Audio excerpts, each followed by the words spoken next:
السلام عليكم ورحمة الله وبركاته. الحمد لله رب العالمين، والصلاة والسلام على أشرف الأنبياء والمرسلين وعلى آله وأصحابه أجمعين ومن تبعهم بإحسان إلى يوم الدين. أما بعد، فأعوذ بالله من الشيطان الرجيم. بسم الله الرحمن الرحيم. يا أيها الذين آمنوا اتقوا الله حق تقاته ولا تموتن إلا وأنتم مسلمون. يا أيها الناس اتقوا ربكم الذي خلقكم من نفس واحدة وخلق منها زوجها وبث منهما رجالا كثيرا ونساء واتقوا الله الذي تساءلون به والأرحام إن الله كان عليكم رقيبا. يا أيها الذين آمنوا اتقوا الله وقولوا قولا سديدا يصلح لكم أعمالكم ويغفر لكم ذنوبكم ومن يطع الله ورسوله فقد فاز فوزا عظيما. أما بعد، فأعوذ بالله من الشيطان الرجيم. بسم الله الرحمن الرحيم. وما خلقت الجن والإنس إلا ليعبدون. معزز صدر جلسہ، استاد محترم، اسٹیج پر تشریف فرما علماء کرام، جمعیت و جماعت کے ذمہ دار احباب،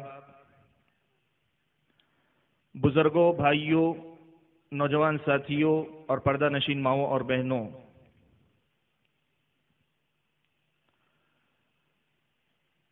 حمد و صلات کے بعد میں نے آپ کے سامنے آیت کریمہ کا جو ٹکڑا پڑھ کر سنایا، اس آیت میں اللہ تبارک و تعالی نے کئی باتیں بتلائیں. پہلی بات تو یہ کہ جن اور انسان اللہ کی مخلوقات میں سے ہیں. دوسری بات یہ اللہ نے بتائی کہ ان دونوں مخلوق کو اللہ تبارک و تعالی نے زندگی کا ایک مقصد دیا ہے.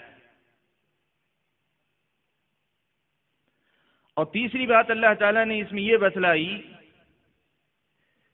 کہ ان کا مقصد کیا ہے. فرمایا الا لیعبدون، میں نے ان کو پیدا اس لیے کیا کہ وہ میری ہی عبادت کریں. حضرت ابن عباس رضی اللہ تعالی عنہما نے آیت کی تشریح یا تفسیر کرتے ہوئے فرمایا کہ الا لیوحدون، کہ میری وحدانیت کو، میری توحید کو، میری یکتائی، میری اپنی ربوبیت میں، الوہیت میں، اسماء و صفات کے باب میں اس کو تسلیم کریں اور زندگی بھر اسی اقرار کی تعمیل کرتے رہیں، اسی کا ثبوت دیتے رہیں. آیت کریمہ سے جو پیغام مجھ کو اور آپ کو ملتا ہے وہ بہت صاف ہے. پیغام اللہ تعالیٰ نے یہ دیا ہے کہ مسلمانوں، انسانوں، تمہاری زندگی کا مقصد اللہ تبارک و تعالیٰ کی بندگی. اس لیے زندگی وہی اچھی ہے جس میں اللہ کی بندگی ہو، ورنہ زندگی بے بندگی، شرمندگی والی بات. اور کمال یہی ہے کہ تم اپنی زندگی میں بندگی کے کس معیار کو پیدا کر پاتے ہو، تم کس سطح کے بندے اللہ تبارک و تعالیٰ کے بن پاتے ہو، یہی اللہ تعالیٰ دیکھنا چاہتے ہیں. الذی خلق الموت والحیاۃ لیبلوکم ایکم احسن عملا. اللہ نے موت و حیات کو پیدا اس لیے کیا کہ وہ تمہیں آزمانا چاہتا ہے کہ تم میں عمل کے اعتبار سے کون اچھا ثابت ہوگا.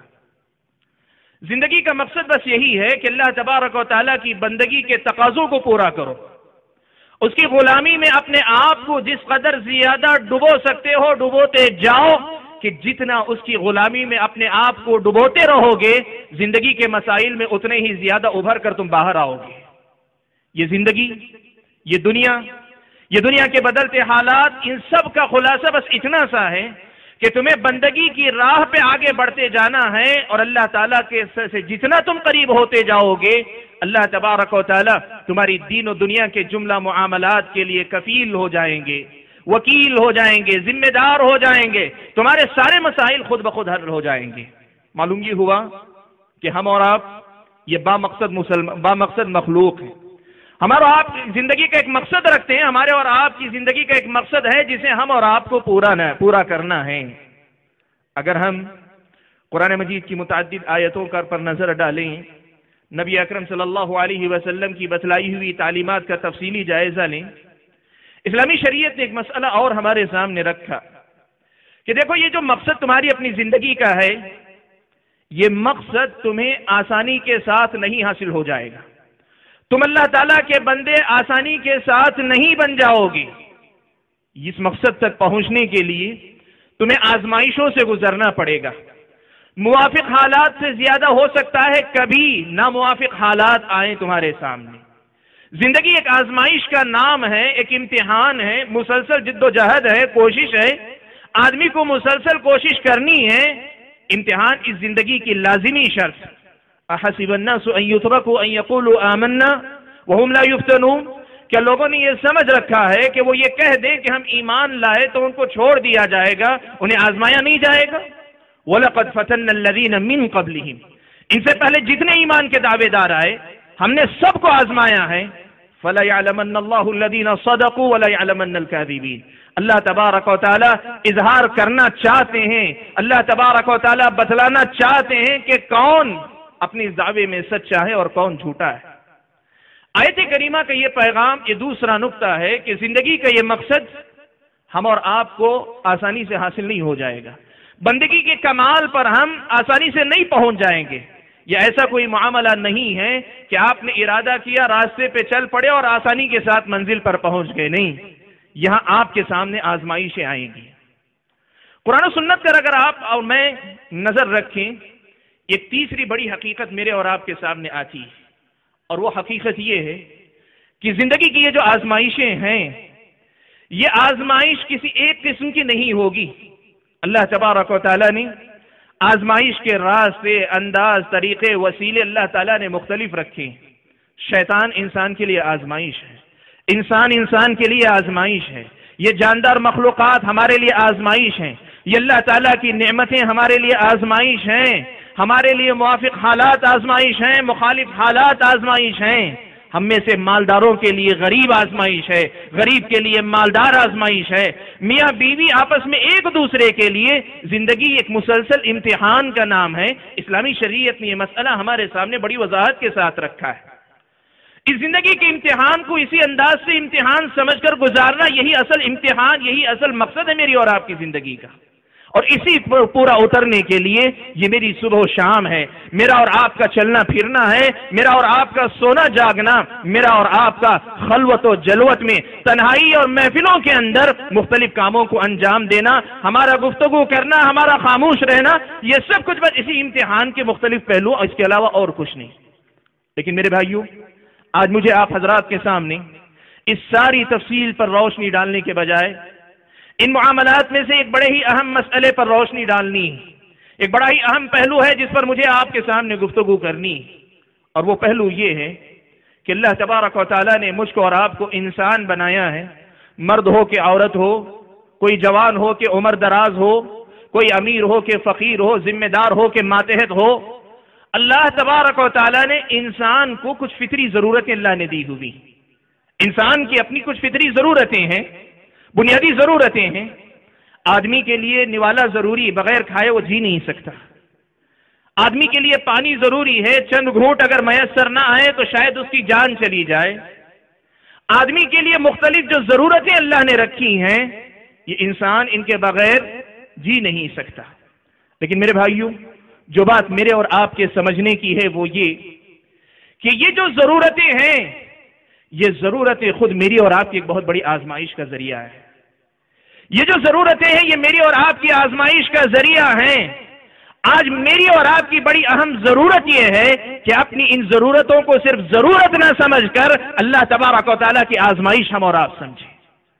آج معاملہ یہی ہو گیا ہے، ہم سمجھتے ہیں کہ پیٹ کا بھرنا ہماری ضرورت ہے، کہیں سے بھی آئے، کیسا بھی آئے، نوالا ہماری ضرورت ہے، ہم اس کو لے لیں گے اپنے اندر. ہم بھول جاتے ہیں کہ اللہ کے نبی صلی اللہ علیہ وسلم نے فرمایا کہ ما نبت من سخط فالنار اولا بها، کہ جو جسم حرام لقمے سے پروان چڑھتا ہے جہنم ہی اس کی مستحق ہوا کرتی ہے، جہنم ہی اس کے لائق ہوا کرتی ہے. یہ بات اللہ کے نبی صلی اللہ علیہ وسلم نے بیان فرمائی.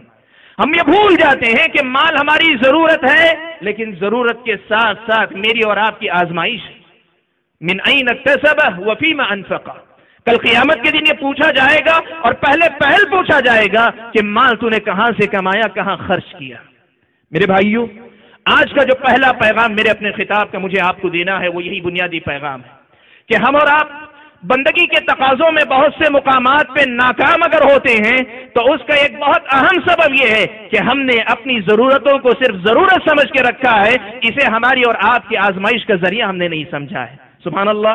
حضرت ابوبکر صدیق رضی اللہ تعالیٰ عنہ کو دیکھیں، آپ کا ایک غلام جسے حضرت ابوبکر نے کمانے کے لیے آزاد چھوڑا ہوا تھا، ایک دن کوئی دودھ لاتا ہے، لا کر حضرت ابوبکر صدیق رضی اللہ تعالیٰ عنہ کو دے دیتا ہے.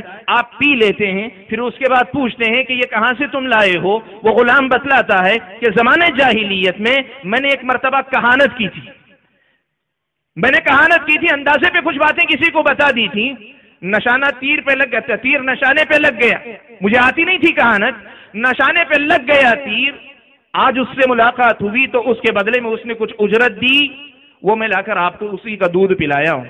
حضرت ابوبکر صدیق رضی اللہ تعالیٰ عنہ نے کیا کیا؟ جا چکا تھا گھونٹ پیٹ کے اندر، لیکن حضرت ابوبکر صدیق رضی اللہ تعالیٰ عنہ نے انگلیاں داخل کی اور جو پیا ہوا دودھ تھا اس کو قے کے ذریعے باہر نکال دیا. سوال یہ ہے کہ یہ نکالنے کا جو جذبہ ہے یہ کہاں سے پیدا ہوتا ہے؟ پیدا اس وقت ہوتا ہے جب آدمی اپنے نوالے کو، اپنے گھونٹ کو پیٹ کی صرف ضرورت نہ سمجھ کر زندگی کی ایک آزمائش سمجھے. جو حرام لقمہ پیٹ میں جاتا ہے وہ انسان کے لیے ایک آزمائش جانے سے پہلے بھی ہے اور جانے کے بعد بھی ہے. کیوں؟ اللہ کے نبی صلی اللہ علیہ وسلم کی اس حدیث کی شرح کرتے ہوئے کہ ما نبت من سخط فالنار اولا بها، شارحین نے لکھا کہ حرام لقمے سے جو جسم بنتا ہے، جو توانائی انسان کو حاصل آتی ہے، اکثر و بیشتر اس سے غلط کام ہی ہوتے ہیں. حاضرین گرامی، یہ پہلا پیغام، بنیادی پیغام مجھے آپ کے سامنے دینا تھا کہ اپنی ضرورتوں کو صرف ضرورت نہ سمجھو، زندگی کی ایک آزمائش سمجھو. پھر اگر یہ مزاج اگر آ گئی، یہ سوچ اگر آ گئی، آپ کا اور میرا سوچنے کا انداز اگر بدل گیا، ہم نے اسے آزمائش سمجھنا شروع کر دیا، پھر شریعت پہ چلنا میرے اور آپ کے لیے بڑا آسان ہو جائے گا. میرے اور آپ کے لیے شریعت پھر مسئلہ نہیں ہوگی. اس مسئلے کو سب سے پہلے ہم یاد رکھیں. دوسری بات جو مجھے آج آپ کے سامنے بطور پیغام رکھنی ہے وہ یہ کہ ان فطری ضرورتوں میں سے ایک بڑی اہم ضرورت ہے جسے ہم جن سے مقابل کی ضرورت کہتے ہیں، شہوانی خواہش کہتے ہیں، فطری ضرورت کا مبہم لفظ ہم استعمال کرتے ہیں. ایک مرد کو ایک عورت کی، ایک عورت کو ایک مرد کی ضرورت ہوتی. حاضرین گرامی، یہ موضوع ایک ایسا موضوع ہے جس پر آپ نے بہت کچھ کہا سنا ہے، بہت کچھ آپ نے دیکھا ہوا ہے، لیکن کچھ حقیقتیں ہیں جن کو ہم اور آپ کو بڑی گہرائی کے ساتھ سمجھنا ہے. مجھے آج آپ یہ کہنے دیں کہ نبی اکرم صلی اللہ علیہ وسلم نے جب یہ فرمایا کہ جو آدمی دو چیزوں کی مجھے ضمانت دے دے میں اسے جنت کی ضمانت دے دوں گا، ایک وہ جو اس کے جبڑوں کے درمیان یعنی اس کی اپنی زبان، اور دوسری وہ جو اس کے پیروں کے درمیان یعنی انسان کی اپنی شرمگاہ.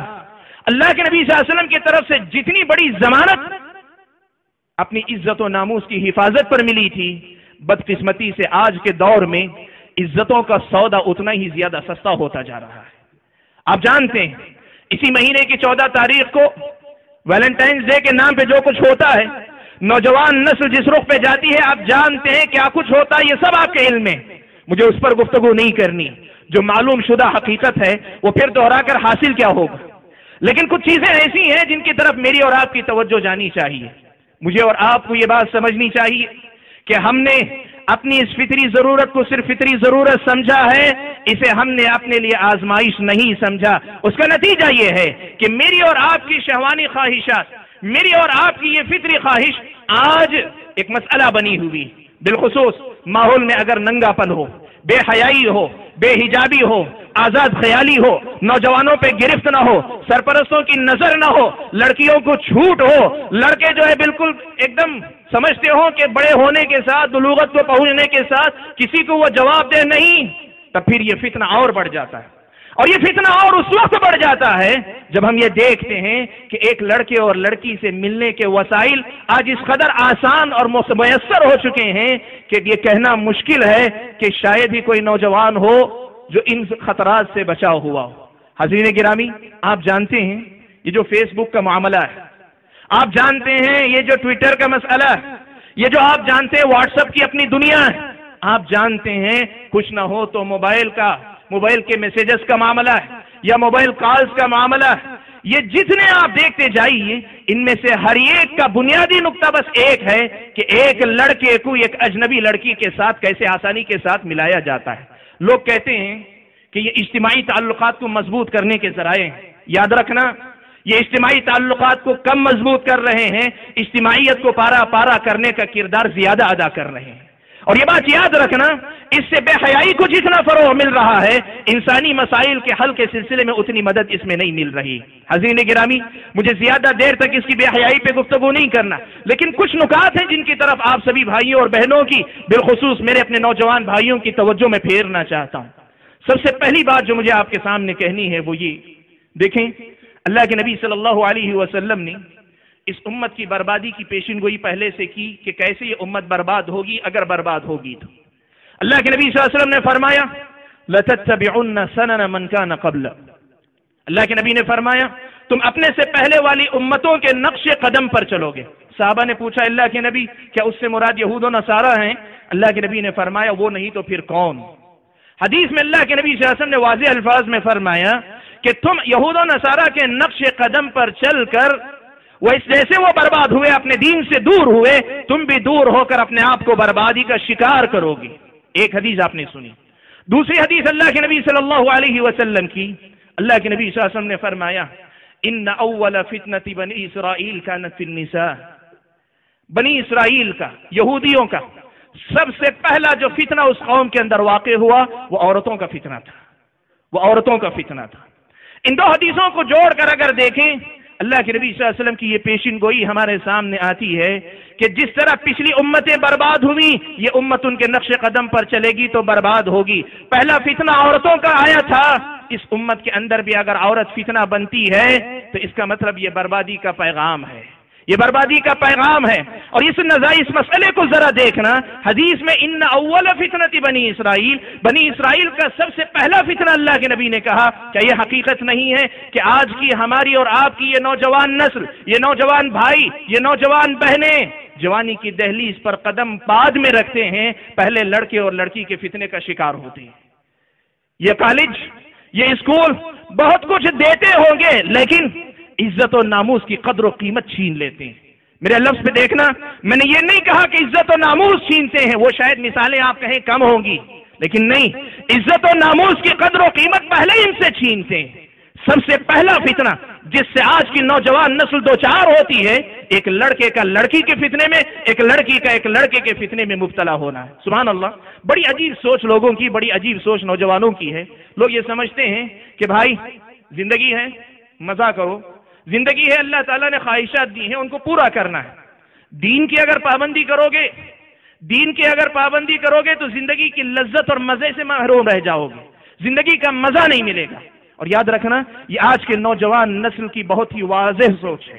آج کا نوجوان، آپ اگر اس سے گفتگو کریں گے تو یہ بات آپ کے سامنے کھل کر آئے گی، وہ یہی کہے گا، یا تو صاف الفاظ میں یا بات گھما کر بھی کرے، نتیجہ یہی نکلے گا کہ بھائی شریعت کی پابندی کرنے کا مطلب یہ ہوا کہ اپنی خواہشات کو پورے نہ کرو، اپنی خواہشات سے دستبردار ہو جاؤ۔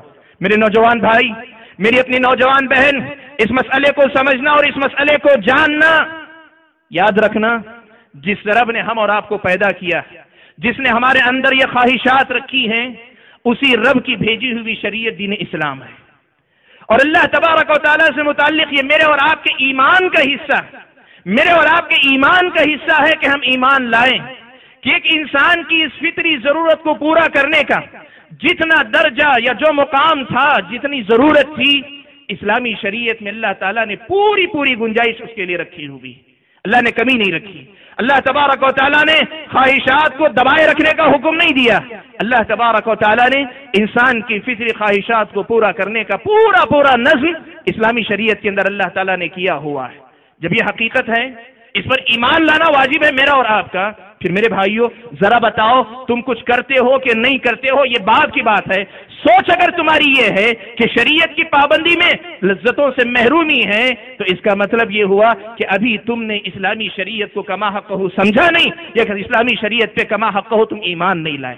ہاں اسلامی شریعت یہ ضرور کہتی ہے کہ انسان کو خواہشات انسانیت کے دائرے میں رہ کر پوری کرنی چاہیے، حیوانیت کے درجہ پہ نہیں اترنے چاہیے.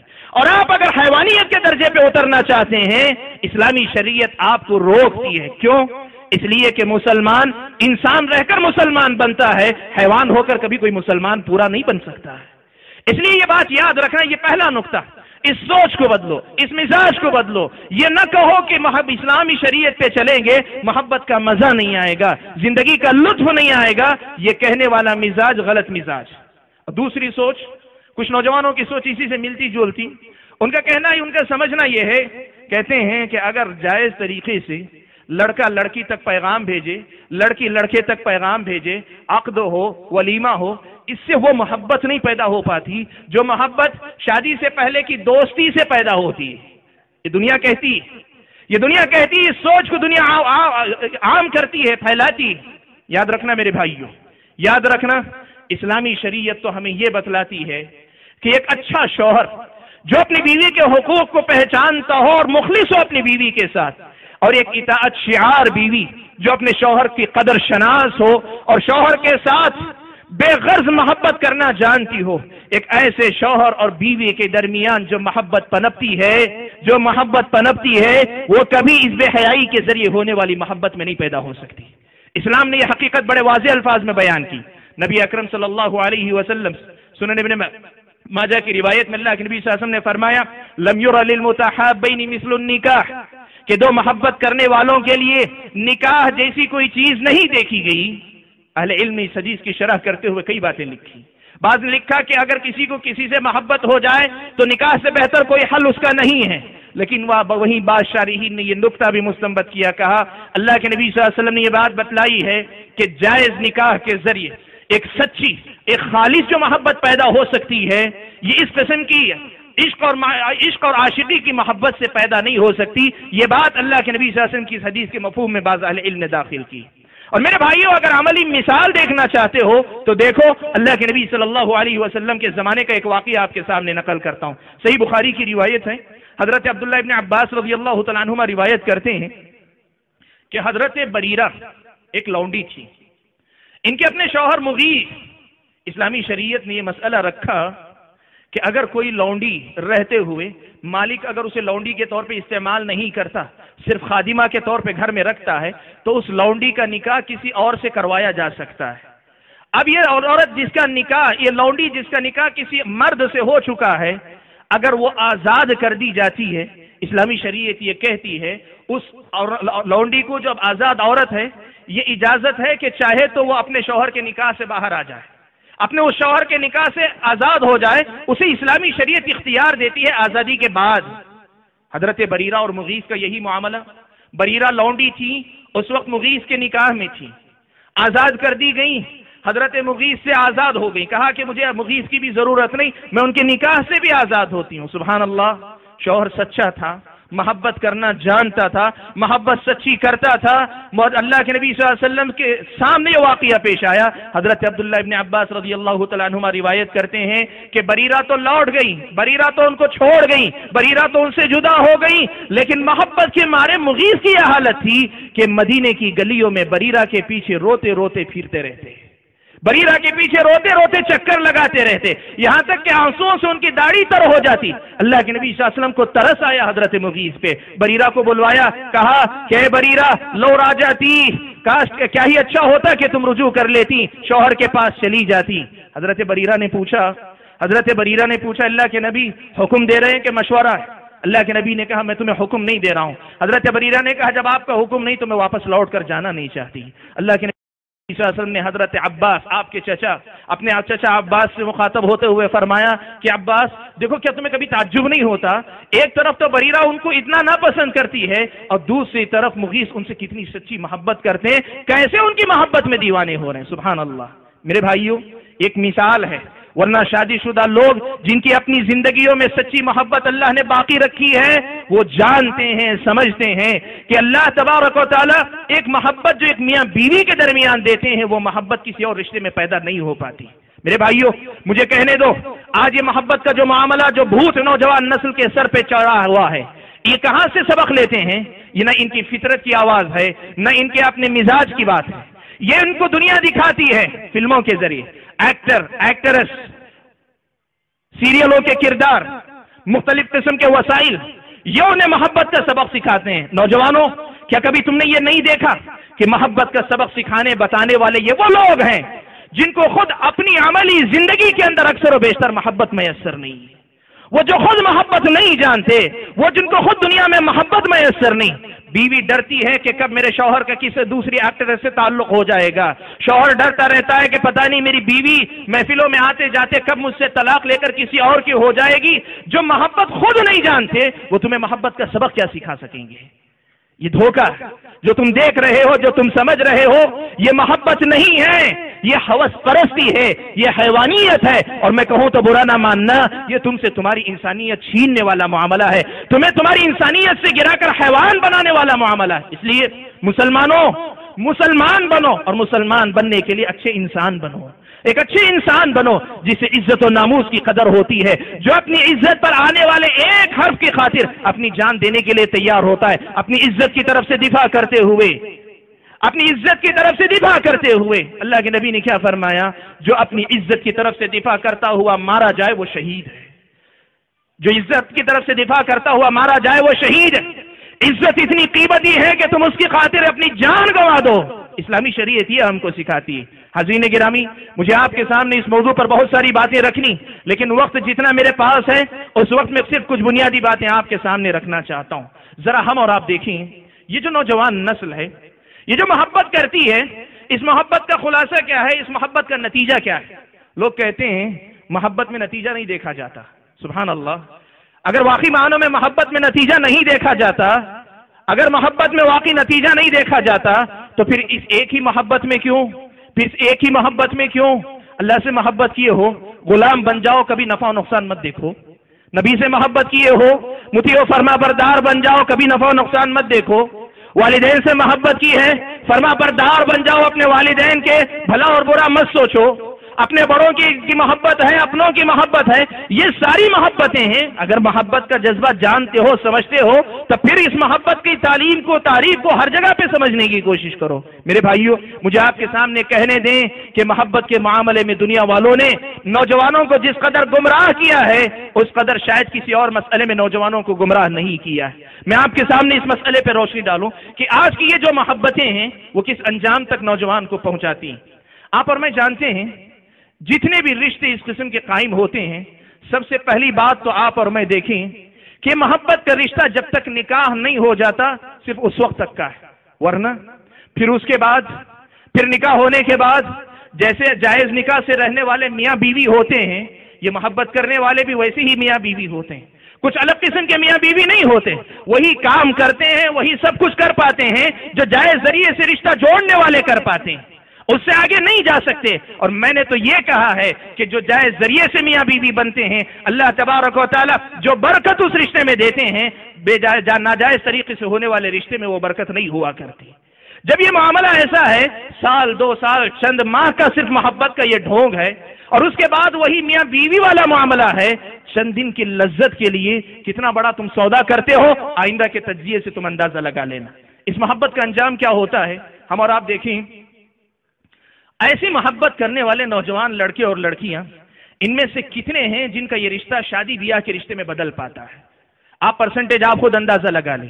میرا اپنا محدود اندازہ یہ ہے کہ 10%، 20% رشتے ہوں گے جو واقعی معنوں میں میاں بیوی کے رشتے میں بدلتے ہوں گے، ورنہ تقریباً 80% رشتے ایسے ہیں جو میاں بیوی کے رشتے میں نہیں بدلتے۔ اب جو رشتہ میاں بیوی کے رشتے میں تبدیل ہو گیا، ان کا انجام کیا ہو رہا ہے؟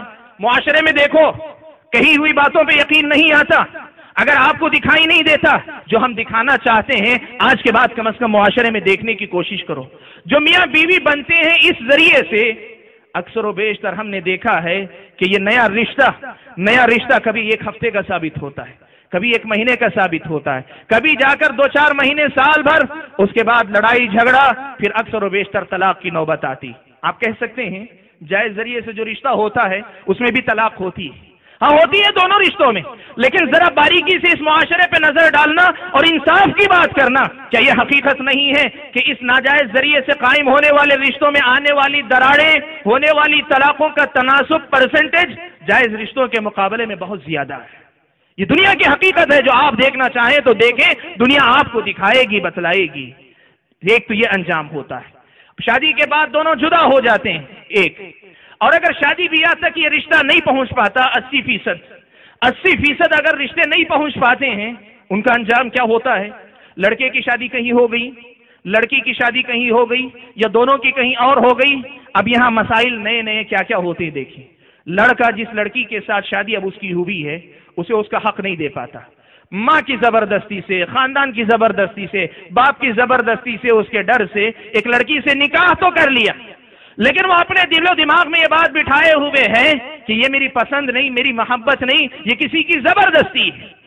جو لڑکا لڑکی کو اپنے حق میں زبردستی سمجھتا ہو، وہ کبھی اسے محبت نہیں دے سکتا۔ وہ رشتہ ایک میاں بیوی کے رشتے میں نہیں بدل سکتا، وہ ہوس کا پورا کرنے کا ذریعہ تو ہو سکتا ہے، لیکن ایک سچے میاں بیوی کی محبت کے جذبے سے محروم ہوتا ہے۔ لڑکا اس لڑکی کو سچی محبت نہیں دے پاتا جو لڑکی اس کی بیوی بن کر آئی۔ اور اگر لڑکی کا معاملہ دیکھیں، ہم نے معاملات بہت سارے دیکھیں، معاشرے کی کچھ مثالیں آپ کے سامنے میں سرسری طور پہ رکھنا چاہوں گا۔ معاشرے کے اندر ہوتا کیا ہے؟ حیا مانے ہے بعض چیزوں کے ذکر کرنے سے، لیکن مسئلے کی وضاحت کے لیے ذکر کرنا ضروری ہے، تو کچھ باتیں آپ کے سامنے کھل کر بھی کہہ دوں۔ ہم نے دیکھا لڑکی نئے گھر میں جاتی ہے شوہر کے ساتھ، اب اس کو پتا ہے پرانا آشنا موجود ہے، ابھی اس کا نکاح نہیں ہوا، پہلے کے پاس لوٹ کر جانا ہے، تو اس نئے رشتے کو برباد کرنا ضروری، ختم کرنا ضروری۔ اب اس کے لیے کیا ہے؟ شیطان اسے سکھاتا ہے۔ اکثر و بیشتر ہوتا یہ ہے کہ کئی لڑکیاں ایک اچھے خاصے نوجوان پر نامردی کا الزام لگاتی ہیں، اچھے خاصے نوجوان پر نامردی کا الزام لگاتے ہیں۔ حیا مانے ہیں، لیکن مجھے کہنے دیں اس بات کو، مجھے کہنے دیں کہ یہ دنیا کی حقیقت ہے، معاشرے کی ایک سچی تصویر ہے۔ اور اگر کوئی یہ جرأت نہیں کر پاتی، لڑکے کے گھر والوں پہ الزام، وہ مجھے ستاتے ہیں، ظلم کرتے ہیں، جہیز کا مطالبہ کرتے ہیں، فلاں کرتے ہیں۔ اب یہ جو لڑکی کے والدین ہیں، ہر والدین میں سے ہر ایک کو، باپ کو، ماں کو، اپنے بیٹے اور بیٹیاں ہمیشہ بے گناہ نظر آتی۔ اب اس کی پشت پناہی، پھر اس کے بعد لڑکی کے اوپر ڈوری کیس اور پتہ نہیں کتنی قسم کی مقدمہ بازیاں، دو خاندانوں کا سکون برباد، دو افراد کی زندگی برباد۔ یہ سارا چکر چلایا جاتا ہے کس لیے؟ صرف ایک محبت کے دھوکے کے لیے، محبت کے ایک دھوکے کے لیے لڑکی یہ سب کچھ کرتی ہے۔ اور اللہ معاف فرمائے، معاشرہ ہمیں یہ تصویر بھی دکھاتا ہے، کچھ لڑکیاں کچھ ایسی بھی جو ہے حیاسوز حرکتیں کرتی ہیں، کچھ اس قسم کی بھی حرکتیں کرتی ہیں۔ گھر میں شوہر کی حیثیت سے شوہر موجود، گلی کے اندر، شہر کے اندر آشنا کی حیثیت سے آشنا بھی موجود ہے۔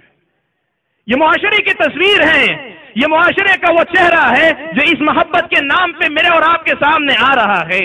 اور ہوتا کیا ہے؟ معاف کرنا، اگر موقع ملتا ہے، چھوٹ ملتا ہے، شوہر کی حیثیت سے جو معاملات گھر کے اندر شوہر کے ساتھ، گھر سے باہر آشنا کے ساتھ، وہ سارے معاملات جاری رہتے ہیں۔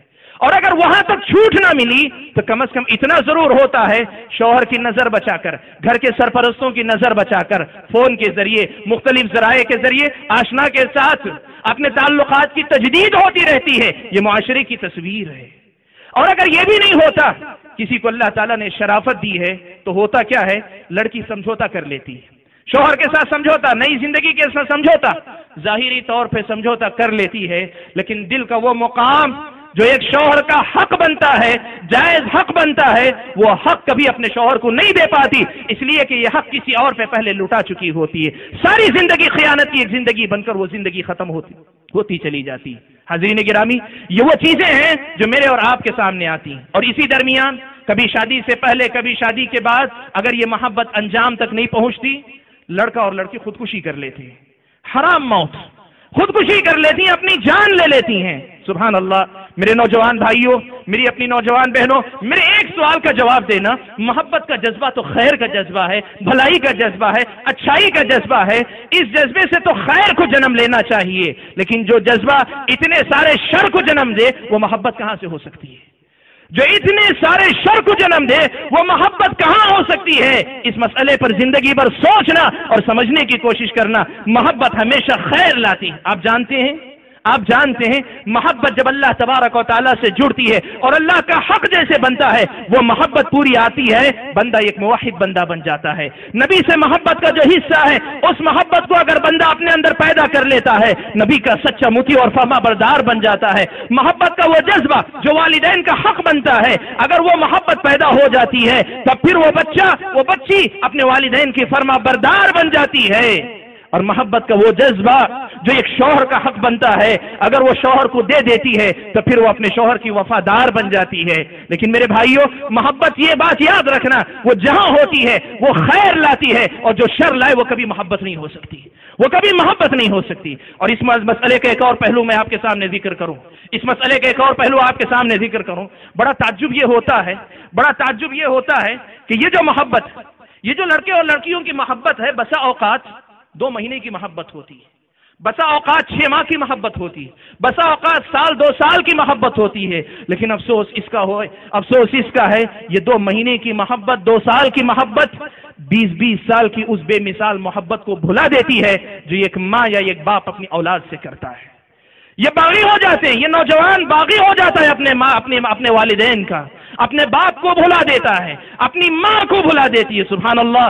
میرے نوجوان بھائی، میری نوجوان بہن، ذرا تم دیکھنا، تم کہتے ہو تم محبت کرتے ہو، اگر محبت کے جاننے والے ہوتے اس دائمی محبت پر تم یقین رکھتے جو ایک ماں اپنے بچے کے ساتھ کرتی ہے، تم کیوں بھول جاتے ہو؟ یہ وہ ماں ہے جس نے تمہاری محبت کے جذبے ہی میں 9 ماہ تک اپنے پیٹ میں تمہیں اٹھایا، 2 سال تک اپنے خون کو دودھ بنا کر تمہیں پلایا، اپنی راتوں کی نیند قربان کی، اپنا سب کچھ تمہارے لیے برباد کر دیا۔ اپنے باپ کو بھول جاتی ہو، اپنے باپ کو بھول جاتی ہو، جو باپ تمہاری خاطر دھوپ میں تپتا ہے، پریشانیاں اٹھاتا ہے، اپنے مالک کی گالیاں سنتا ہے، بیمار رہتا ہے پھر بھی نوکری کرنے جاتا ہے، سب کرتا ہے تمہارے لیے کرتا ہے۔ تم محبت کے ایسے کیسے جنون میں آتے ہو، اس سب کو بھول جاتے ہو۔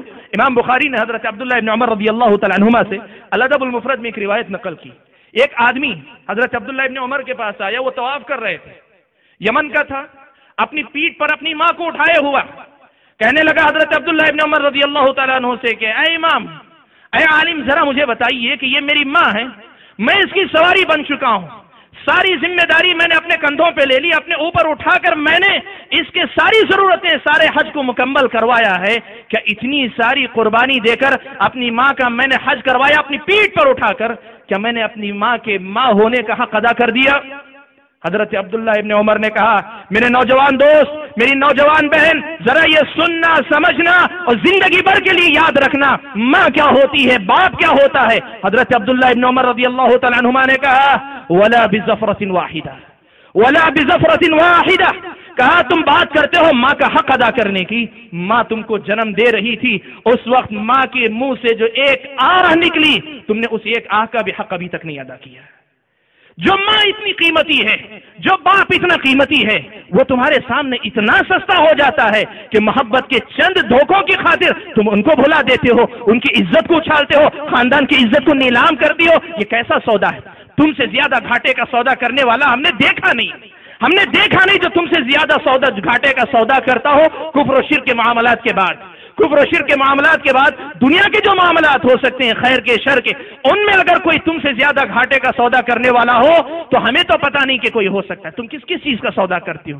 ایک ماں کی محبت کا سودا، ایک باپ کی محبت کا سودا، اپنے بھائی بہن کی محبت کا سودا کرتی ہو، بدنامی ڈھلا دیتی ہو یا ڈھلا دیتے ہو، تمہاری وجہ سے خاندان کے لڑکے اور لڑکیوں کی شادیاں رک جاتی ہیں۔ یہ وہ خاندان ہے جس کے لڑکے نے یہ کیا تھا، جس کی لڑکی نے یہ کیا تھا، خاندان پہ ایسا بٹا لگاتی ہو، ایسا بٹا لگاتے ہو، کس جرم کی سزا دیتے ہو، کس کے بدلے میں تم ان سے یہ انتقام لیتی ہو؟ کیا اس کا بدلہ کہ ماں نے تمہیں 2 سال تک اپنے خون کو دودھ بنا کر پلایا، باپ نے تمہاری خاطر اپنے چین و سکون کو بھلا دیا، تم کیا لے رہی ہو، کیا دے رہی ہو؟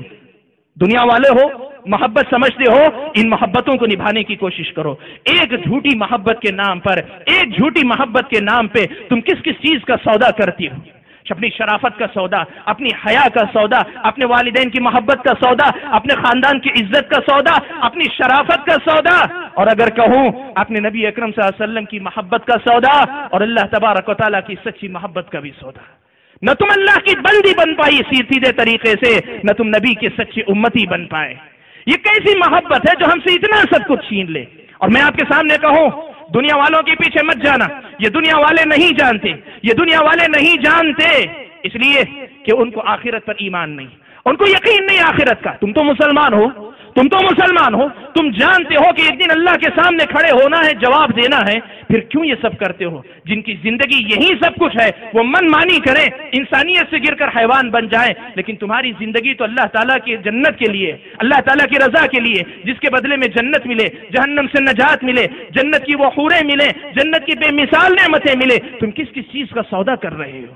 اسی لیے میرے بھائیوں اور بہنوں، میرا وقت ختم ہوا، مجھے زیادہ کچھ نہیں کہنا، پیغام کے طور پہ آخری ایک بات آپ کے سامنے کہنا چاہتا ہوں۔ اللہ تبارک و تعالیٰ نے اور اللہ کے نبی صلی اللہ علیہ وسلم نے تین باتیں کہی ہیں جن کو میں آپ کے سامنے اس مناسبت سے ذکر کرنا چاہتا ہوں۔ اللہ کے نبی صلی اللہ علیہ وسلم نے فرمایا، حدیث مختلف الفاظ کے ساتھ آئی ہے مسند احمد وغیرہ میں، مفہوم اس کا یہ ہے، من ترک شیئا للہ عوضہ اللہ خیرا منہ، جو آدمی اللہ کی خاطر کسی چیز کو چھوڑ دیتا ہے، اللہ تعالیٰ اس سے بہتر چیز اسے عطا کرتے ہیں۔ ایمان ہے، نبی کے امتی ہو، مانتے ہو نبی کی بات سچی ہے، چھوڑ دو محبت، اس کے حسن سے متاثر ہو، دولت سے متاثر ہو، اس کی کسی اخلاق و عادت سے متاثر ہو، غلط طریقے سے گئے ہو، چھوڑ دو کہ اللہ کا نبی وعدہ کرتا ہے اللہ اس سے بہتر تم کو دے گا۔ ایمان ہے، چھوڑ کر چلے آؤ کہ اللہ کا نبی وعدہ کرتا ہے۔ دوسری بات، اللہ تبارک و تعالیٰ نے فرمایا، ان اللہ یحب التوابین، اللہ تبارک و تعالیٰ توبہ کرنے والے بندے سے محبت کرتے ہیں۔ تم نے گناہ کیا، اکثر آدمی سمجھتا ہے کہ میں نے گناہ کر لیا تو چلو اب گناہ ہی میں رہوں گا، نہیں، یہ موقع ہے۔ اللہ تبارک و تعالیٰ نے فرمایا کہ توبہ کرنے والوں سے اللہ محبت کرتے ہیں۔ تم توبہ کر کے آؤ گے تو صرف توبہ نہیں ہوگی، اللہ کی محبت تم کو ملے گی۔ میں اگر کہنا چاہوں تو یوں کہہ سکتا ہوں، ایک وہ محبت ہے جس میں تم گرفتار ہو ابھی ہوگے، جس میں تم گرفتار ہو، جس سے ابھی مبتلا ہو، اور دوسری محبت اللہ کی محبت ہے۔ پلٹ کر آؤ گے اللہ کی محبت ملے گی، وہیں رہو گے اللہ کی محبت سے محروم رہو گے، ایک جھوٹی محبت میں رہو گے۔ سوچ لینا تمہیں کس کی محبت چاہیے، تمہیں کون سی محبت چاہیے، انتخاب کر لینا۔ اور آخری بات، اللہ تبارک و تعالیٰ نے سورہ فرقان کے آخر میں بیان فرمائی، اللہ تبارک و تعالیٰ نے تین گناہوں کا تذکرہ کیا، شرک کا، قتل کا، زنا کا، تینوں کا گناہ بتلایا۔ پھر اس کے بعد اللہ تبارک و تعالیٰ نے فرمایا، جو بندہ سچی توبہ کرے، ایمان لائے اور اگلی زندگی میں ٹھیک ہو جائے، اللہ تعالیٰ نے بہت بڑا وعدہ کیا، فَأُولَئِكَ يُبَدِّلُ اللَّهُ سَيِّئَاتِهِمْ حَسَنَاتٍ، کہ اللہ تعالیٰ ایسی سچی توبہ کرنے والے کے گناہوں کو نیکیوں سے بدل دیتے ہیں، نیکیوں سے اللہ تعالیٰ بدل دیتے ہیں۔ اس کا مطلب یہ ہوا، توبہ کرو، آج تک کا گناہ اگر تمہاری توبہ اللہ کی نظر میں اس قابل ہو گئی تو تمہارے ان گناہوں کو اللہ تعالیٰ نیکیوں سے بدل دیں گے۔ اس سے بہتر انجام کچھ نہیں ہو سکتا کہ اللہ تبارک و تعالیٰ تم کو جو چاہیے اس سے بہتر چیز دے، اور اللہ تعالیٰ کی محبت تمہیں ملے، اور تمہارے گناہوں کو بھی اللہ نیکیوں سے بدل دے۔ یہ پیغام دیتے ہوئے کہ دنیا والوں، مسلمانوں اور میرے نوجوان بھائیوں اور بہنوں، اسلام کے ماننے والوں، اسلام میں خیر ہی خیر ہے، اسلام کے کسی بھی حکم کی مخالفت میں شر ہی شر ہے، ہر قسم کا شر ہے۔ اس بات پر ایمان رکھتے ہوئے اپنی اصلاح کرنے کی کوشش کرو۔ میں اللہ تعالیٰ سے دعا کرتا ہوں کہ اللہ تعالیٰ مجھے اور آپ سبھی بھائیوں اور بہنوں کو جو باتیں کہیں اور سنی گئی ہیں، کہنے اور سننے سے زیادہ سمجھ کر عمل پیرا ہونے کی توفیق عطا فرمائے، آمین۔